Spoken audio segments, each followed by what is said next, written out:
Boa noite.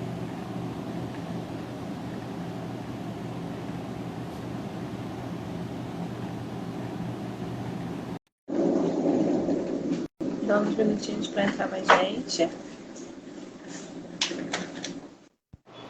Oi, Jaque. Oi, tudo bem? Tá me vendo, tá me ouvindo bem, princesa? Sim, e a senhora? Tudo bem. Vai sair pelo menos um Jaqueline daí, né?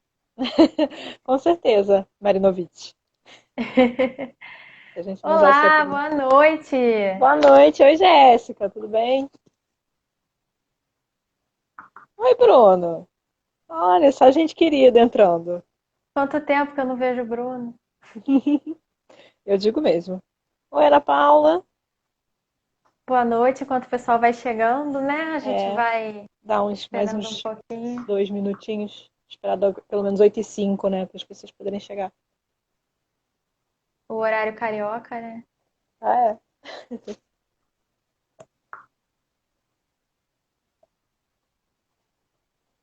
Ah, Gustavo. Oi, boa noite.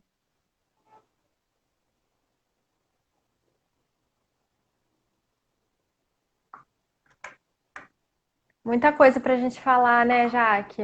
Tava aqui Sim. olhando assim. É, eu também. Estava pensando, estava lendo algumas coisas. Estava lendo um artigo E a bem gente legal ontem. Estava lendo um muito bom hoje de uma pessoa que eu conheço, que fez residência no INCA, não sei se você sabe quem é, que fez um que trabalho você sobre tava lendo? grupos. Muito Você bom. tava lendo? Tava. Nunca vi a Jaque sem touca, o Bruno. Olha, Poxa, ela tem Bruno, que mentira! cabelos! E tá enorme, ó. Ó, crescendo. E Embaixo a da gente touca meu vai cabelo lendo, cresce. né, Jaque? A gente vai lendo e vai ficando com uma mistura, né, assim, de animação pra fazer a live, mas de Uhum. indignação, né? É, São muitas emoções misturadas, né? Desde a época da sempre, residência, a sempre gente foi vai a minha falar um questão. pouquinho, né? Pois é, que a Oi, gente fez Luciana. residência junto. Alô, oi, A Lu entrou. querida! Nosso Pois terceiro é. elemento, quase, né, dessa live. É, Se pois desse é. pra fazer uma live com três. Ansiosa pelas perguntas já. Ai, a gente vai combinando o quê? As pessoas vão fazendo as perguntas conforme a gente vai falando, deixa É, pro acho que a gente final. pode fazer assim, né? A gente já tem algumas coisas em mente, mas acho que dá para as pessoas poderem participar também, né? Porque deixar para o final sempre corre risco de não dar tempo, né? Sim, a gente se empolga, né? É, pois é. Isso é perigoso. Quando pessoas queridas se encontram, né? Eu confesso que eu não sabia que era janeiro o mês, até você falar dessa ideia da live. Porque eu acho que são duas campanhas. Eu não sei te dizer qual começou primeiro. Aí a gente já tá entrando na live mesmo, né? É, eu vi que ano passado eu estava fazendo a campanha em março, que era Março Lilás, que era também do câncer de colo de útero e do câncer cervical. E esse ano, e eu já tinha, mas eu já conhecia ela antigamente como Janeiro Verde Piscina, né, ou Verde Água, que era uma campanha que eu tinha ouvido falar a primeira vez que em 2018 ou 2017, né, que não é do mesmo da mesma questão daquela do câncer de ovário que eu te falei, mas que Porque o vai na câncer de ovário mesma também usa essa onda. cor, né? É, O câncer de exatamente, ovário também usa porque uma cor parecida, né? isso é quase a mesma cor. E porque vai na mesma ideia, né? De fazer uma divulgação dos cânceres relacionados a eita, relacionado ao mundo Feminilidade. feminino. Isso, obrigada, minha língua está enrolando. Aham. Porque muitas vezes se associa o câncer feminino exclusivamente ao câncer de mama, né? E aí, primeiro que nem todo câncer de mama é feminino exclusivamente, e segundo que existem outros problemas, né, outras situações de saúde que não são só o câncer de mama. Aí tem toda a Sim, gama de câncer ginecológico, né, que muitas vezes passa batido, que é o câncer de ovário, de colo de útero, de endométrio, de vulva, vagina, que são os cânceres que acabam ficando um pouco apagados nessa coisa sim, do Outubro Rosa. E aí fizeram a sim. campanha do Nem Todo Câncer é Rosa, né? Que aí tem o Uhum. câncer de ovário, que é o que encabeça, mas que as pessoas acabam puxando para os outros, né? Sim. Otávia tá chegando Oi, aqui, Otávia! Jefferson também. Estamos em E é, casa hoje. Jefferson, Acho que a gente né? pode começar a se apresentar, então, Sim, né, Jaque? Antes da sim, gente se empolgar aqui. Sim. Você quer falar primeiro? Acho que você pode falar primeiro como minha Você convidada. Eu já é quero. conhecida na sua página, Ai, né? meu Tô Deus, lá falando vem. aqui, mas você já é celebridade da oncologia. Então, meu nome é Marina, sou psicóloga, né? Fiz formação na UERJ e depois fiz residência no INCA, onde eu conheci esse ser humaninho aí que a gente estava brincando, né? Que a gente tem que fazer a live com maturidade, porque a gente vai se empolgando aqui, né? Na nossa relação que vai muito além do profissional. E eu fiquei muito feliz, assim, quando você me chamou, não só pelo tema, né? Que você sabe que Uhum, como eu tive grande parte da minha experiência lá no INCA, né, na unidade 2, que é onde tem o setor da ginecologia, então tive muitas uhum, experiências, né, fiquei muito mexida com histórias de várias mulheres uhum. atravessadas pelo câncer de colo de útero, mas também por você, né, a profissional que eu admiro, a minha amiga Jaquelinda, né, então assim, acho que esse papo vai ser bem legal. Queria agradecer e é isso, né? A gente gosta de falar, né? De um cuidado pensando os aspectos sociais, coletivos, políticos, um cuidado de mulheres. Acho que essas questões são muito importantes, né, Sim. Jaque?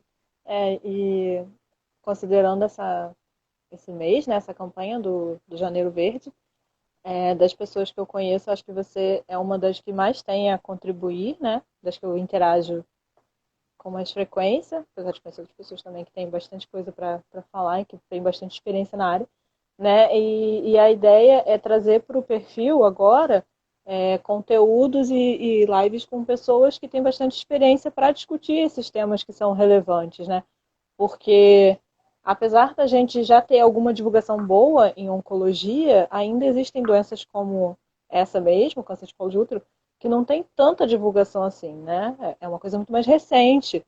E é uma doença muito fácil de se prevenir. Então, o quanto mais a gente consegue trazer isso para as pessoas, acho que é muito legal, né? E aí poder chamar uma pessoa que, além de muito minha amiga, tem uma super contribuição profissional para trazer para a gente, foi uma coisa muito legal, né? E como eu tinha falado com vocês aquele dia, por mim eu fazia uma live com cada uma de vocês, porque vocês todas são maravilhosas, mas né, algumas pessoas ficam constrangidas, mas enfim. Acho que para esse tema você é uma das pessoas que mais tem para contribuir, né? Eu vou me apresentar só para poder seguir a ideia, né?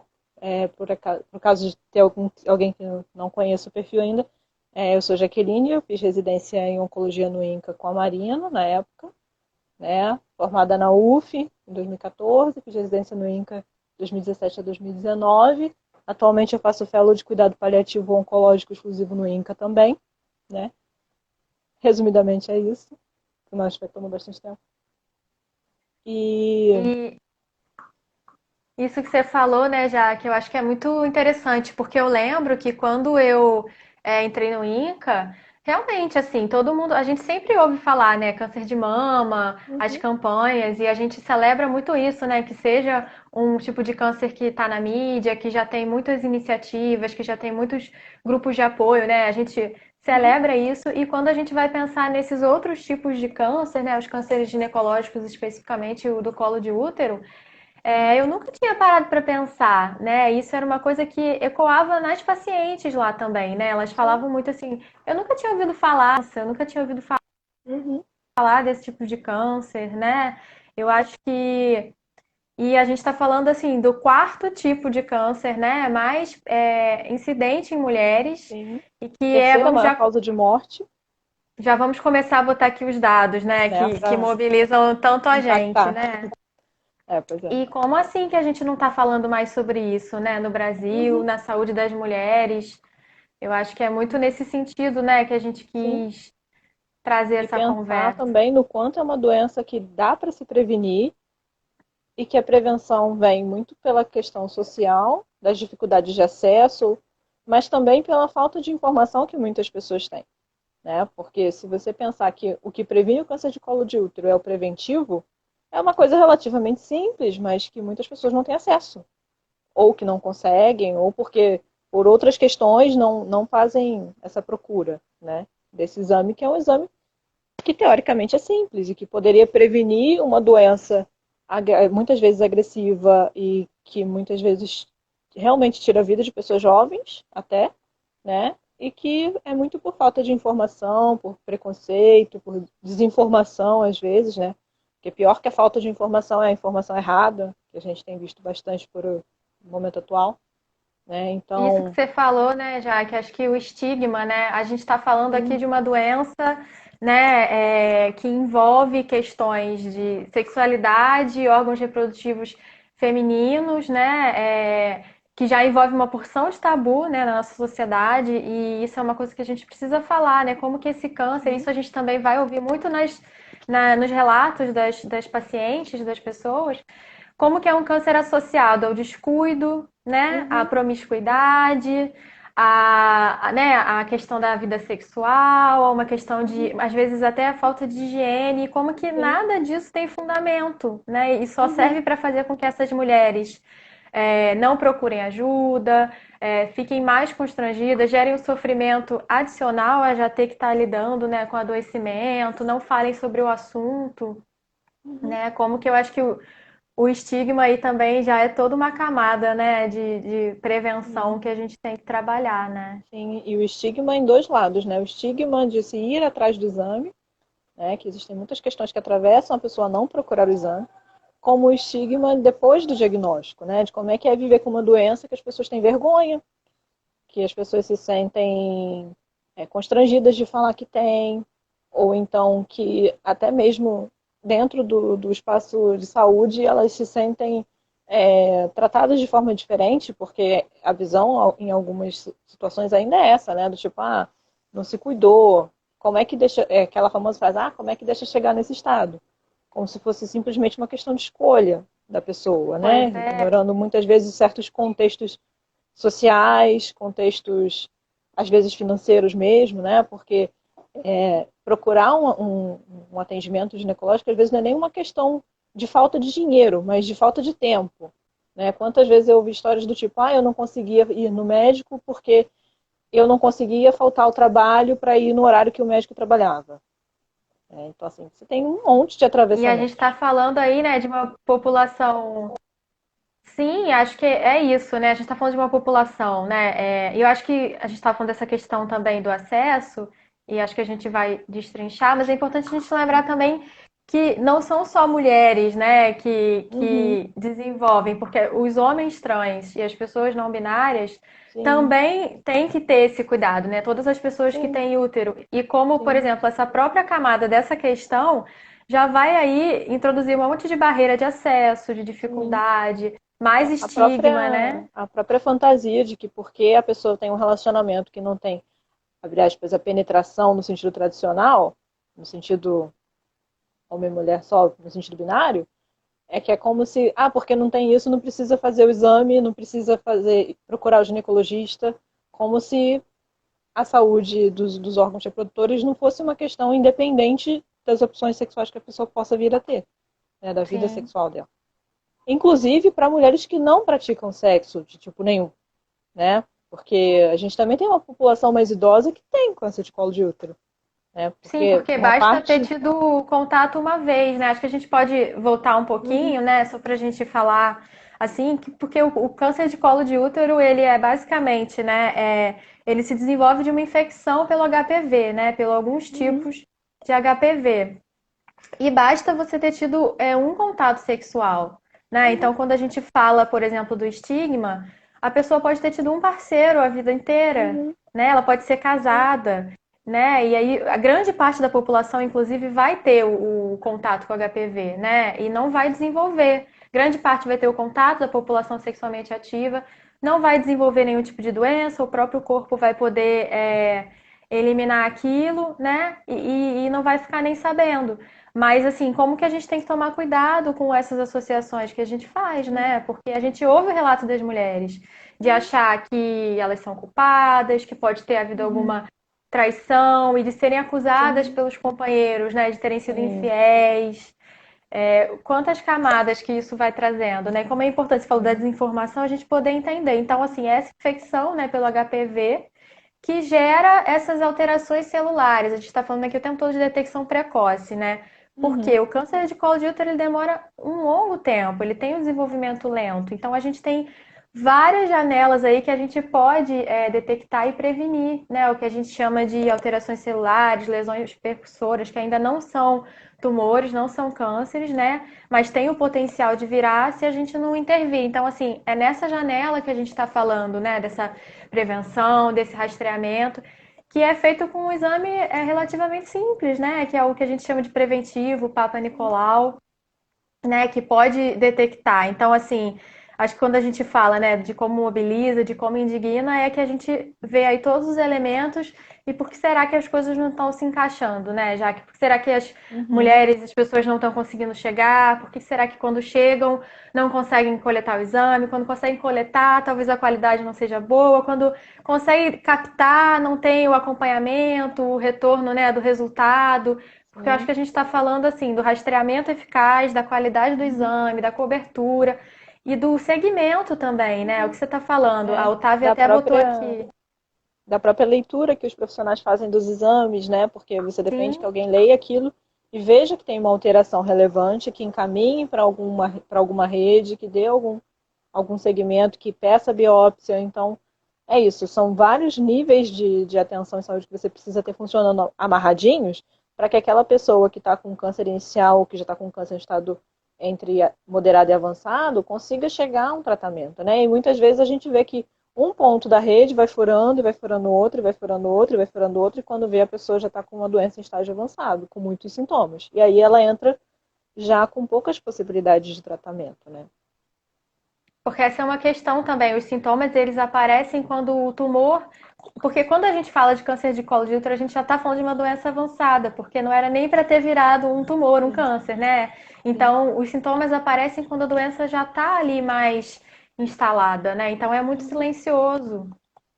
sim. E isso que você falou é muito interessante, porque a gente tem essa ideia, né? Claro que a atenção terciária, os hospitais, a gente poder lutar por pesquisas, por estudos, por ter mais tratamentos é super importante, mas a gente estava falando aqui, a Otávio até falou, né, do funcionamento das unidades de atenção Uhum, básica, que não é compatível com o horário de trabalho, né, da maioria das brasileiras, principalmente as sim. mulheres que a gente está falando aqui, né, que tem uma vulnerabilidade socioeconômica, tem trabalhos mais informais, tem jornadas de trabalho duplas, triplas, né, estão Uhum. sempre cuidando da família. E é uma coisa que eu sempre digo, assim, na verdade, né, a prevenção do câncer ela se faz na defesa do SUS e da atenção básica, né? A Sim. gente tem que atuar aí para a coisa nem chegar lá naquele ponto, né? Porque no fim das contas, né, o tratamento que você oferece no hospital e na atenção terciária em geral já é um tratamento de uma doença mais avançada, né? Porque é pelo menos uma cirurgia. Então, se você tem uma doença que consegue ser tratada antes dela chegar num estágio mais avançado, por que esperar ela chegar lá para poder oferecer o tratamento, né? Se você consegue controlar isso antes. E isso também passa muito pelas nossas características sociopolíticas, porque você pensa que em países como os países dos estados do norte, né, Estados Unidos, esses países mais lá do norte, é uma doença que não é erradicada, mas que as pessoas dificilmente chegam em estados tão avançados quanto aqui. Tanto que é uma doença que tem pouca linha de tratamento para estágio avançado, porque lá fora, onde são os grandes centros de pesquisa, isso não é uma coisa pensada, porque qual o sentido de você pesquisar uma doença que tem tratamento no começo, antes dela ser um câncer? Então, assim, as linhas de pesquisa são poucas até por isso, porque para eles não faz sentido. E aí a gente tem uma realidade onde o acesso à saúde é muito limitado, as condições sociopolíticas são muito difíceis de você permitir que as coisas funcionem encadeadamente como precisa ser que funcione. Então você vê que essas mulheres demoram muito a conseguir esse tratamento, a conseguir esse diagnóstico, e aí o que poderia ter sido tratado numa clínica, num posto, se torna um caso de hospital, né? E aí já é um câncer de fato, uma doença muito mais grave, muito mais difícil de tratar, com um peso muito maior, estigmatizante, com todos os impactos que tem um câncer na vida de uma mulher, ainda mais uma mulher jovem, que é uma outra coisa também que chama muito atenção. Não sei o quanto estatisticamente isso já é afirmado assim, porque eu acabei não pegando nesse detalhe. Mas o quanto eu, pelo menos, percebo que a população de câncer de colo de útero é uma população mais jovem. Né? Pelo menos as minhas pacientes todas têm a minha idade. 20 e poucos, 30 e poucos. São poucas as pessoas com mais de 60, por exemplo. Né? Porque é uma doença associada a um período da vida onde a pessoa está mais exposta ao HPV. né? E aí Sim. você vai vendo o quanto mulheres jovens que poderiam ter toda uma vida pela frente têm a vida reduzida por uma questão de saúde que poderia ter sido resolvida na pensão básica, né? Sim, isso que você falou também é muito interessante, porque a gente pensa, né, nas repercussões não só do adoecimento, mas do tratamento, né? A gente está falando de Sim. mulheres muitas vezes jovens, então em idade Uhum. fértil, então, Uhum. né, cirurgias e tratamentos invasivos que vão trazer, né, questões de infertilidade, vão Sim. trazer questões, cirurgias que podem ser, né, de retirada do útero e Uhum. de outros órgãos que trazem tanto simbolismo, né, tanta O história, próprio, né? o próprio lugar da mulher, né? Se você pensar enquanto mulher, a relação entre mulher e maternidade, o quanto ela ainda é forte hoje em dia e o quanto o câncer de colo de útero é justamente mostrar que essa mulher falhou no que se espera dela enquanto mulher na sociedade, né? Isso é um peso muito grande. Quantas vezes a gente ouve, né, as mulheres que passaram pelas cirurgias e tiveram que fazer, né, a retirada do útero, a sensação de serem menos mulher, de estarem ocas, né, e o quanto que Uhum. isso é construído e reforçado socialmente, né, e aí a gente vai pensar em todas as questões que vão atravessar, né, a gente vive numa sociedade machista, onde o que você está falando, né, o papel da mulher é de ser a mulher para o homem, né, de ter que Uhum. dar conta da vida, dos filhos e ainda né, nos relacionamentos, de ter que ser mãe, né, também dessas questões de Uhum. maternidade. Quanta coisa que atravessa, né? Mas eu É, queria como só é que voltar no que eu... fica essa sexualidade, né? Se deixa de existir, se vai continuar existindo. Os parceiros que muitas vezes não conseguem sustentar um relacionamento com uma pessoa que está numa situação de adoecimento como essa, né? Assim, a gente tem 1 milhão de atravessamentos. Sim, e a gente vê muito isso, né? Essas mulheres que sempre cuidaram de tudo e todos, né? Estão numa posição agora de precisar receber cuidado, precisar mudar o ritmo da vida, né? Precisar reconfigurar e parar e se cuidar. E quanto muitas vezes, assim, é difícil ocupar esse lugar de cuidado, é Uhum. difícil ter da rede esse suporte, esse cuidado que elas ofertavam, né? Os Uhum. companheiros, os familiares.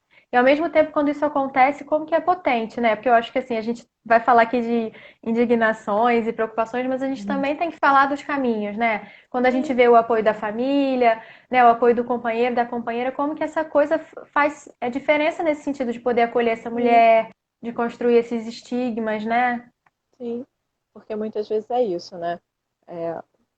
No tratamento oncológico, e acho que nesse em específico, você tem a família, ela pode estar sempre em mais de um polo, né? Tanto a família que apoia, como a família que não consegue sustentar aquilo, a família que abandona, a família que acaba desfazendo o vínculo. São as duas possibilidades que a gente acaba tendo, né?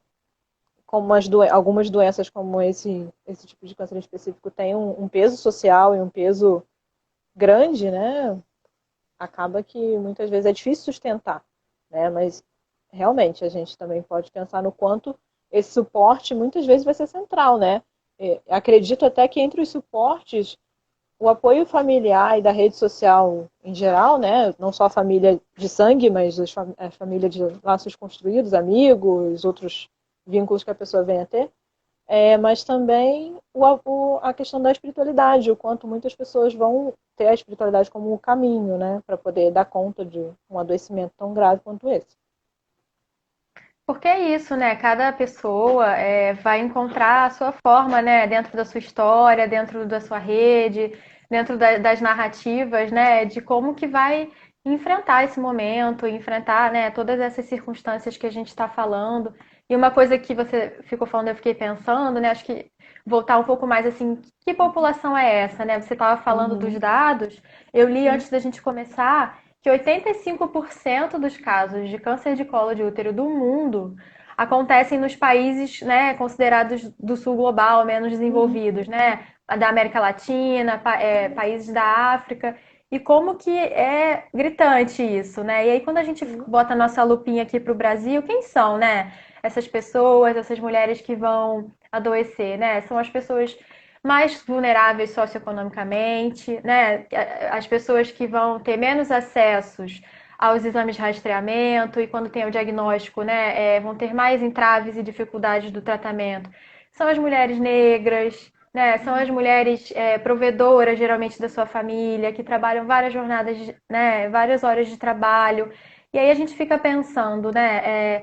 Isso tem que ter alguma coisa a ver com o fato de ser uma doença com menos visibilidade, com Uhum, menos espaços de discussão, com menos mobilização social, né? Que é uma coisa que uhum. ainda está inicial, porque é difícil. Como que essas mulheres vão poder se articular, vão poder se haver com isso quando elas estão atravessadas por tantas outras questões e vulnerabilidades, né? E condicionantes de saúde, né? Uhum. Se você parar para pensar em como a gente vê as coisas se organizando, né? Você tem uma população feminina que trabalha com serviços principalmente na área de limpeza, serviços mais autônomos, né? Digamos assim, você é diarista, você vende coisas na rua, presta algum tipo de serviço a alguém. O quanto é difícil você conseguir articular a sua vida para poder parar e fazer um exame, né? Porque às vezes a renda da sua família é justamente a renda daquele seu trabalho, né? E o quanto você acaba deixando um pouco de lado. E também essa questão da informação ainda ser uma informação um pouco perdida, um pouco fora dos espaços onde essas pessoas circulam mais, a gente vê que prejudica muito mesmo a questão do acesso e do como as pessoas se veem, né? Pensando já na própria questão do corpo. Porque se o meu corpo é um corpo que socialmente já é silenciado, já não tem muito valor, eu, além de não ter tempo socialmente me permitido para me dedicar a esse corpo, eu às vezes não consigo nem pensar, né, mesmo, literalmente, que eu tenho que procurar um médico. Eu só vou ter tempo de procurar um médico quando eu estiver sentindo alguma coisa que vai me impedir de fazer o que se E espera que eu quando eu faça. procuro, eu vou ser ouvida, né? O meu sintoma, ele vai ter Ainda espaço, tem o isso. exame vai ser realizado, né? Mesmo com sangramento, porque aí Sim, é isso, né? Os vários entraves que sim, vão se acumulando. A Otávia falou aqui, né? Esse câncer uhum, tem cor, tem CEP. Eu acho que sim. essa colocação é super importante, né? Claro que Câncer é pode simples, hein? acontecer com todas as mulheres, mas aí a gente vai Uhum, pensar, as mulheres, né, de classe média, as mulheres brancas, elas vão ter acesso ao sistema particular, elas vão poder fazer o uhum, preventivo, né? Todo ano, com exames, laboratórios, né? E vão ter mais atenção do médico. Então, assim, como que eu volto a falar, né? Se a gente não falar de defesa do SUS, de combate ao sucateamento do SUS e da atenção básica, né? Porque aqui a gente não está falando do projeto, a gente não está falando, né? Tudo é incrível, assim, é pensado, né? O SUS, os projetos, a gente aposta muito nisso, né? Mas como que fica difícil toda essa informação, todo esse conhecimento, toda essa detecção precoce, todos os avanços uhum, tecnológicos que a gente tem serem colocados em prática por conta desse sucateamento, né? Que é sim, um processo político, que é uma questão social maior, né? sim. E o quanto esse itinerário terapêutico dessas pessoas que acabam desenvolvendo esse tipo de câncer é um itinerário terapêutico não só fragmentado, mas às vezes em um zigue-zague, assim, numa coisa que, para o que a gente preconiza, não faz nem sentido, né? Teve uma pessoa lá que fez a residência, acho que na turma depois da nossa, que fez uma pesquisa sobre isso, sobre esse itinerário das pacientes do HC2, né? O quanto chama atenção que muitas delas tinham consultas privadas e aí acessavam um tratamento de um outro ponto da rede, né? Enquanto a gente preconiza que a pessoa vá fazer o preventivo na atenção básica e aí se encontrar faça o exame e tal, se encontrar alguma coisa, faça X, Y, Z, a gente tem um caminho, teoricamente, mas aí você vê que as pessoas ficam com medo de esperar a consulta ou não conseguem encaixar a consulta, dão um jeito de fazer uma consulta em privado, e aí muitas vezes essa consulta ela faz porque ela já tem sintomas, né? Já está preocupada com aquilo. E aí, a partir disso, ela já entra ou no hospital, porque já tem alguma coisa que já encaminha para biópsia, ou ela dá uma certa mudança no que seria o ideal, né? E o quanto esse funcionamento da rede, muitas vezes, é isso, ele está prejudicado por essa miscelânea de cenários que a gente tem, né? E dentro de uma mesma cidade, se você pensar no Rio de Janeiro, o acesso que quem mora na Zona Sul tem, as coisas é totalmente diferente de quem mora na Zona Oeste, e aí se você for botar isso no nível do Brasil, você vai ver o reflexo disso nas populações do Norte e Nordeste, que tem um índice muito maior desse tipo de câncer do que até daqui. Né? Não que aqui seja baixo, mas lá a tendência é maior, né? Ainda mais relacionada a óbito. Então a gente vai pensando o quanto essas coisas acabam sendo nichadas, de certa forma, dadas, como a Otávia mesmo falou, pelo CPF e pela cor. Pelo CEP e pela cor, Sim. né? Sim, Porque e é isso, né? Porque a gente sabe que muito toda processo. doença, ela vai ter várias questões, né? Toda doença é social e política, né? Em vários Uhum, aspectos, mas o câncer de colo de útero tem todos esses atravessamentos que a gente está uhum. pensando aqui É, juntas, a né? Otávia fez um comentário bom aqui embaixo também. Né? Sabemos que as mulheres negras são menos examinadas, isso também é um dado, porque isso mostra do atravessamento racial nos tratamentos em geral e o quanto às vezes a gente não aborda isso enquanto profissional de saúde, né? Se a gente for entrar, inclusive, no que esse adoecimento impacta na relação com os profissionais de saúde, aí já dá outra live. Mas é isso, né? A nossa formação não pensa essas questões. Dificilmente se pensa Sim, nisso, né? A sim, formação dos profissionais de saúde. E aí você vê justamente o como isso afeta na assistência, né? O quanto certas queixas são desvalorizadas, o quanto certas coisas sim. são São menos minimizadas. examinadas, são É, menos tratadas em relação à dor, as sim. queixas são mais desvalorizadas, né? E aí tudo isso vai impactando em todas as etapas, né? Na prevenção, Sim. na detecção, no tratamento, quando já entra, né, nos cuidados paliativos, todas as Sim. etapas aí que a gente tem de cuidado, né? E eu fico pensando muito, sabe, já que assim, e aí, né? O que dessa história a gente pensa, então, né? Já que a gente está falando que é uma doença que tem umas experiências de adoecimento que são muito atravessadas pelo social, pelo político, e aí, né? O que a gente faz com isso, né? E eu fico pensando muito nisso, assim, como que a gente consegue articular, como que a gente consegue conscientizar, como que a gente consegue botar a boca no mundo para falar sobre todas essas questões, né? E dar voz e espaço para essas mulheres que já não têm voz e espaço, né? Tradicionalmente na nossa sociedade. Acho que esse é o nosso grande desafio, né? Sim. Esse é um dos nossos focos de trabalho, né? Defender o SUS, inclusive, porque é a base do funcionamento das coisas. Se o SUS não funcionar, essa população vai ficar cada vez mais assistida e sem acesso a nada. Né? Se o acesso hoje em dia é pouco, sem o SUS o acesso é nenhum. Né? A gente sabe, porque as coisas são muito complexas. Né? Você depender exclusivamente de dinheiro ou de um trabalho que te pague um plano de saúde é uma coisa muito complicada. Né? Mas eu vejo que existem muitas iniciativas que tentam né, não, melhorar mesmo o acesso, né, propostas individuais e coletivas, o seu próprio trabalho lá, né, na questão dos grupos. Acho que o trabalho de grupo é uma coisa importante para se pensar o quanto a gente pode também focar na questão da prevenção, isso que a gente está fazendo agora, de trazer esse debate para mais pessoas, para que mais pessoas pensem sobre isso, mais pessoas entendam que é importante sim você buscar esse tipo de tratamento, né? Porque melhor do que buscar o tratamento é evitar precisar do tratamento, né? Sim, Que muitas vezes a gente, culturalmente também acho que isso é uma questão nossa, porque a gente enquanto sociedade tem uma relação com o corpo enquanto corpo funcional. Meu corpo está funcionando, está tudo certo. Se eu não tenho sintoma, eu não estou doente, né? Então, e esse quem tipo procura de acha, né, é, Jaque? são Tem esse essas coisas que a casamento de gente ouve, pensamentos. né?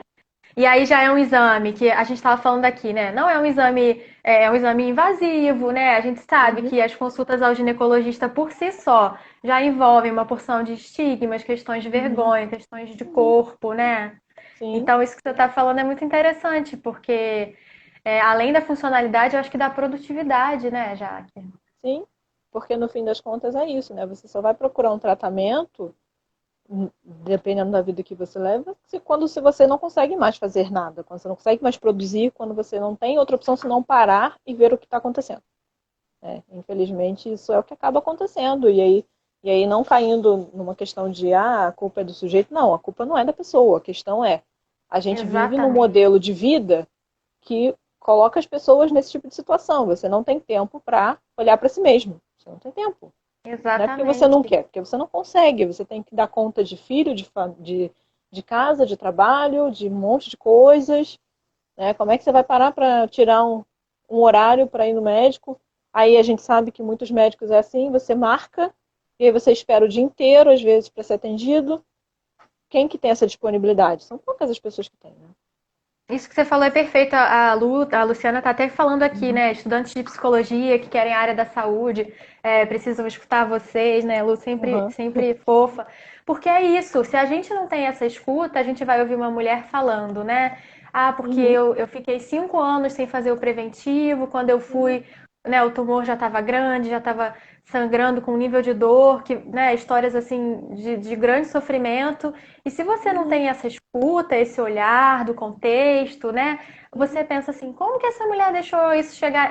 Elas reproduzem essa fala. Como é que uhum, deixou chegar nesse ponto? Eu não me uhum, cuidei, eu não me priorizei, mas o que está por trás, né? Dessa mulher não ter tempo, de ter chegado a esse uhum, ponto, da gente trabalhar até o corpo dizer que não dá mais conta, né? O uhum. que produz todas essas coisas, né? Se a E o gente não tiver essa quanto. sensibilidade, Uhum. E aí, pensando nas variantes da doença que talvez não sejam exatamente tão relacionadas assim ao HPV, mas o quanto também a gente tem que pensar, como eu repartilhei um post esses dias, que o câncer nunca é culpa da pessoa, né? A doença acontece porque ela acontece. E existem pessoas que vão desenvolver câncer de colo de útero por motivos biológicos não diretamente relacionados ao HPV, né? E aí você vai ouvir histórias mais um pouco mais fora dessa questão, né? Como uma que eu tava conversando hoje com a enfermagem, justamente porque era uma coisa que eu tinha comentado com você, que a gente recebeu vários pacientes de câncer de colo de útero essa semana, né? E aí uma das histórias era essa, que a pessoa fazia sim o preventivo, fazia a cada 6 meses, por conta própria. Nem seguia a ideia do rastreamento, que é fazer uma vez por ano. Ela fazia porque ela fazia.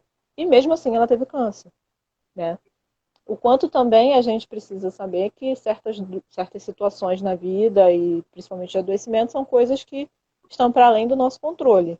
Mas que no caso do câncer de colo de útero, boa parte do adoecimento é um adoecimento relacionado a essa coisa de você não conseguir buscar o tratamento no início, né? Então, assim, se existe uma doença que tem uma chance boa de cura e uma chance ótima de tratamento, que você consegue se prevenir de forma simples, digamos assim, o ideal seria que as pessoas tivessem acesso a isso para poder alcançar essa prevenção, né? sim, a Poder gente fazer o entra preventivo. num círculo vicioso, né? Que é o que você Sim. estava dizendo, assim. É uma doença que atinge mais os países, né? Menos Uhum, desenvolvidos. Então, as pesquisas são mais escassas das linhas de tratamento, já que a uhum, detecção é eficiente quando consegue ser aplicada. E aí a gente vai pensando uhum, aqui, né?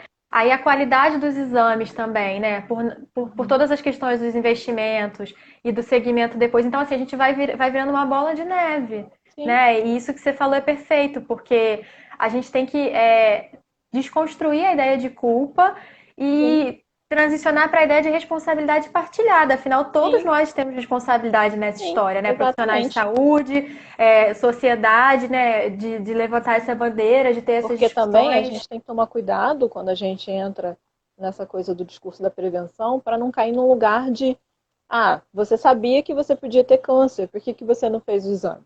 Para não cair justamente nesse lugar da culpabilização, né, da Sim, responsabilidade do sujeito, de ignorar todo o contexto, toda a vida que a pessoa viveu, todas as coisas que passaram por aquela pessoa, né? Poder pensar na prevenção enquanto isso que você falou, uma coisa que é compartilhada socialmente. Eu tenho um saber, você tem um saber, a gente vai compartilhar com as pessoas para que as pessoas possam ter acesso às coisas que elas têm direito, né? Porque no fim das contas a gente está falando de garantia de direito. Se a saúde é um direito sim. de todos, a gente tem que lutar para que todos tenham acesso ao que elas têm direito, né? No fim das contas Sim. é essa a Em todas proposta. as etapas, né? Do rastreamento, do Uhum, segmento, quando tem alguma alteração, do tratamento, né? Até os cuidados paliativos, concomitantes e depois se virarem exclusivos, né? Eu acho que uhum, isso vale para todas as etapas, né? uhum, E uma coisa que você falou, né, que eu quero levantar essa bandeira é isso, assim, né? E aí a gente fica, meu Deus, o que que a gente faz com essas informações, com essa angústia, com essa preocupação? E aí eu sim. vou dizer que a minha paixão, que é a minha resposta para tudo, né? É Grupo. grupo e é coletivo. Porque eu Sim, penso assim, já que a é. gente tem que botar essas mulheres para conversar, a gente tem que botar essas mulheres para se unir, né? Isso em vários níveis, porque Sim. não só no nível da articulação social e delas poderem, né, se apropriar dessas informações, desses direitos e desses acessos e poder construir isso, mas também num nível de cuidado, né? Que elas possam ter os Sim. espaços de troca, de partilha, né? Porque é isso, essa vida agitada muitas vezes não permitia que essas mulheres tivessem esses espaços de cuidado, esses espaços de troca. E quanto a gente ouve vozes e histórias, né, que ecoam essas experiências, vai ajudar na desconstrução do estigma, da culpabilização, de potencializar os recursos que elas têm de lidar com esse momento, né? Então, assim, tem que juntar essas mulheres, tem que botar elas para conversar, tem que criar espaços coletivos, não só grupos terapêuticos aqui, né? Que eu acho que a gente está falando da potência disso, mas assim, em outros níveis também, né? O nível da participação social no SUS, porque a gente tem que juntar a galera, cara. Não dá pra Uhum. isso ficar desse jeito, né? A minha sensação é Sim. essa, assim, a gente tem que fazer alguma coisa com isso. Até porque a gente vê que esse modelo individualista, individualizador de saúde, ele funciona muito fragmentado, né? Ele fragmenta muito as pessoas e acaba fragmentando questões que não são só questões individuais, né? Você vê, Exatamente. até mesmo quando a gente propõe certas coisas, como é que eu vou propor um atendimento psicológico semanal a uma paciente que mal tem o dinheiro para pagar a passagem dela para ir lá?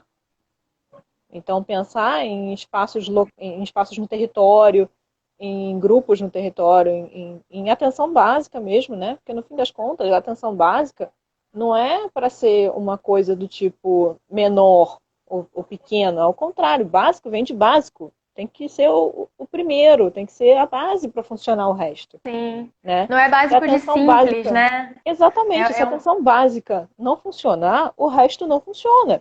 E é isso que a gente acaba vendo quando a gente está no hospital. As pessoas chegam em estados de adoecimento, que é o que me dá mais nervoso na vida, é você olhar para a pessoa e saber que ela não precisava ter chegado naquele estado. Ela podia ter se Exatamente. tratado muito antes, ela podia nem estar doente, mas ela está lá com uma doença super avançada, porque a rede furou em todos os níveis, né? E aí, infelizmente, para aquela pessoa, ela não conseguiu uma oportunidade de acesso a tempo de garantir que ela tivesse um tratamento mais digno, e a gente vai se esforçar para poder diminuir o efeito da mistanásia, mas a coisa está lá, né? E aí a gente, naquela pessoa a gente não vai mudar. Mas o quanto a gente também é responsável porque para criar situações onde as outras pessoas que ainda não estão doentes possam continuar sem ficar doentes, né?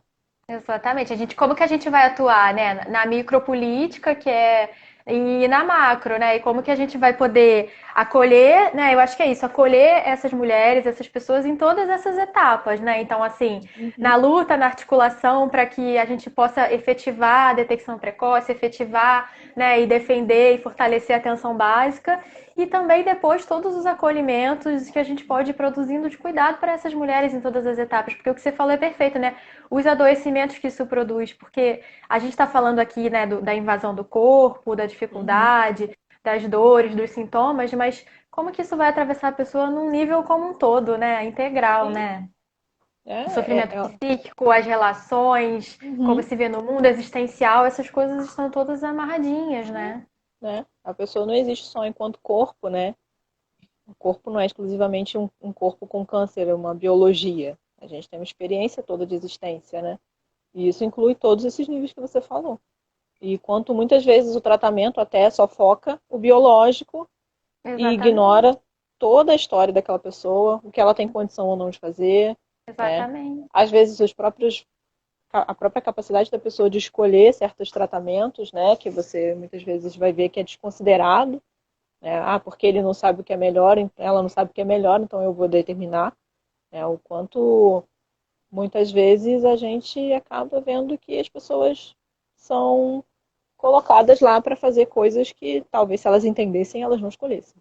E como a gente está falando de uma população vulnerável em vários aspectos, né, Sim, vulnerabilizada por todo esse contexto, é isso, né, da autonomia, da apropriação da informação, de poder ter participação nesse processo todo, né? Então, assim, a gente está falando aqui que, na verdade, câncer de colo de útero, defesa do SUS, da atenção básica, melhores condições de trabalho, de relações de trabalho, a gente também está sim, falando disso, faz né? muita diferença. Melhor distribuição de cuidados e tarefas em casa, com a família, são tantas coisas, né? Que, que é isso. E ao mesmo tempo, se tem tantas possibilidades, também tem muita potência nessa história, né? Tem muita coisa que dá pra gente fazer, né? Sim, né? E aí você vê mesmo a redescoberta de certas coisas que as pessoas acabam tendo, né? De você poder se sentir mais presente na própria vida, o quanto algumas mulheres conseguem se perceber novamente e considerar que retomar aquele corpo para si, né? Mesmo com o câncer, muitas pessoas conseguem ter uma nova relação com a própria vida que, né, no tempo normal da vida não seria possível, porque ela estaria tão ocupada fazendo 1 milhão de coisas que aquilo ali não é possível. Né? O quanto às vezes a doença também, a doença é desorganizadora, mas a desorganização por si só não é uma coisa ruim, né? Às vezes a desorganização abre portas. É o rompimento de um Possibilidades, relacionamento que né? não estava bom, é a reconstrução de uma vida que estava totalmente mobilizada em prol de outras coisas, é essa reorganização na família, onde aquela pessoa que vivia para cuidar de todo mundo, de repente precisa ser cuidada, né? O fortalecimento dos vínculos, a recuperação de vínculos perdidos. Dá para pensar em um monte de coisas que às vezes a doença traz junto com Sim, tudo, isso que você né? falou me fez lembrar, assim, acho que uma das coisas que eu mais era apaixonada, né, nesse tempo que eu trabalhei pela residência, depois no Fellow, né, que eu também fiz lá no setor da ginecologia do HC2 no INCA, eram as viradas que essas mulheres davam. Exatamente isso que você está falando, que é muito Uhum. bonito, né? Assim, Sim, essas vidas marcadas por muitas vulnerabilidades, muitas durezas e vários tipos de violência, né? Eu tava sim, trazendo aqui, a gente estava sim. falando da questão do racismo, a questão do machismo, a questão da violência doméstica. São Uhum, mulheres com histórias de vida marcadas por muitas perdas, muita luta, né? Já uhum. muito trabalho, muita coisa. E como que essas mulheres dão essas viradas, como que essas mulheres, mesmo com todas essas durezas, né, ainda trazem afeto, ainda trazem abertura, disponibilidade para receber o cuidado, para se reinventar. Isso era a coisa que me deixava mais apaixonada. A luta falta aqui, né? Transformava as É mulheres e a verdade. nós, assim. E é isso, né? Porque a gente chega a ficar com um brilho no olho quando a gente pensa nisso, porque transformar todas essas durezas em potência e essas mulheres fazem isso, né? Então imagina se elas se juntam, se elas têm espaço, se elas têm voz, né? O que que não pode acontecer, né? Sim, e o quanto muitas vezes a gente também não tem que tomar cuidado para o nosso trabalho não ser um silenciador, né? Porque dependendo do que você oferece, você pode favorecer a potência ou simplesmente apaziguar os sentimentos de angústia e deixar tudo quieto, e aí a pessoa fica mais tranquila e acabou, né? Para que a gente também não se limite a ser apenas profissionais voltados à adaptação, né? Porque a adaptação é importante em muitos momentos, mas a gente sabe também que tem situações que são situações que não são saudáveis, né? As pessoas passam por Sim. muitas coisas na vida e durante o câncer que elas podem sim romper e elas podem lidar com certos sofrimentos que acabam, se bem trabalhados, chegando em outros lugares, né? Abre outras possibilidades, né? Porque a gente também corre o risco de silenciar o sofrimento, né? E o sofrimento não é para ser, como é que eu vou dizer? É aquela frase da Cecily Saunders, né? O sofrimento só é intolerável quando ninguém cuida. Você não pode desmerecer o sofrimento do outro, mas também não pode tirar o sofrimento do outro 100%. Inclusive, se você pretender fazer isso, você não vai conseguir, porque o sofrimento está além da nossa capacidade de atuação, né? O A gente sofrimento vai vai sofrer existir. também junto, né, Jaque? Nossa Sim, impotência, nossos e limites. exatamente. Acho que isso aí, já falando do lugar enquanto profissional, é o quanto esse lugar também é um lugar de sofrimento, porque é isso, nessa coisa da gente estar recebendo muitos pacientes jovens com câncer de colo de útero avançado. Uma das Nós somos conversas que a gente mulheres, né? teve, A uma gente das, vai se identificar. sim, uma das conversas que a gente teve foi, uma enfermeira veio para mim e falou, eu olho para elas e eu me vejo no lugar delas. Podia ser comigo, podia ser com a minha irmã, podia ser com qualquer outra pessoa que eu conheço, e isso é muito desconfortável. E o quanto isso também impacta no tratamento que a gente vai oferecer, né? A gente poder também pensar no quanto isso nos mobiliza, né? Porque é uma doença que mobiliza. Falando do lugar de mulher, é uma doença que mobiliza muito. Né? Você não tem como passar por isso e dizer, ah, não me incomoda, não. Ver uma pessoa da minha idade morrendo por causa de um câncer que era tratável não me incomoda. Sim. Aí acho que também é preocupante quando a pessoa consegue ficar totalmente assim, né? Mas é isso, é pensar o quanto a gente consegue oferecer uma assistência a essas mulheres que não se resuma a tratá-las enquanto um corpo adoecido, mas assim, enquanto pessoas que têm uma história de vida que adoeceram e que precisam de cuidado. Né? Em todos esses níveis, né? Em todos esses Sim. contextos. O que você falou eu achei perfeito, porque eu fiquei pensando, né? Essa coisa de apaziguar. E acho que assim, né? Uma palavra, por exemplo, que a gente vê muito, né? A questão de aceitação. E como que Uhum. às vezes, né? Claro que a gente não está falando aqui, claro que a gente vai acolher, claro que a gente vai trabalhar a angústia, claro que a gente não quer que a pessoa vive sofrimento, mas eu acho que tem que ter um espacinho de revolta, tem que ter um espacinho, porque são situações que são revoltantes, tem que ter o espaço para esses sentimentos todos, porque eles estão circulando aí, né? E num caso como câncer de colo de útero, mais ainda, né? Não era para ser, não era para ter acontecido. Então, assim, como que a gente também dá voz, né? Para essas revoltas, para essa indignação, empodera essas mulheres para que elas possam perceber, né? O que está em jogo ali, assim, que vai muito mais, é muito maior do que elas, né? E também tirar esse peso da culpabilização que a gente estava dizendo, Sim. né? Então, como que a gente também dá voz para essas coisas que são importantes, né? Né? Como diz minha querida Márcia Regina, aceitação pressupõe uma ação, né? Tem ação até na palavra. Então, assim, como é que você vai tratar a aceitação como uma coisa do tipo, ah, você tem que aceitar que está doente, que é uma coisa que a gente ouve muito. Ah, ela não aceita que está doente. E aí você pensa, tá, mas aceitar é o quê? É eu acordar de manhã e falei, não, agora eu aceito. Não é assim. É um processo. Tem dias que você consegue lidar com aquilo, tem dias que você não suporta lidar com aquilo. E é isso, é ação. Você sempre tem que estar no movimento com aquilo, né? Seja o câncer de colo de útero, seja qualquer outra situação. A aceitação não é uma coisa passiva que vem do céu, que um dia você acorda e estala o dedo, resolveu. Não é assim, né? A aceitação Exatamente. é todo um processo. Né? E o quanto essas situações são situações difíceis de aceitar. E é isso. Exatamente. É difícil. A Sustentar que gente, é eu difícil. sempre falo isso muito com a Luciana, né? Quando a gente está trabalhando com as mulheres, nunca vai ser uma boa hora para você adoecer, nunca vai ter um espaço para o Não. câncer na sua vida. Ele sempre vai atropelar tudo, seus planos, seus desejos, os seus, né?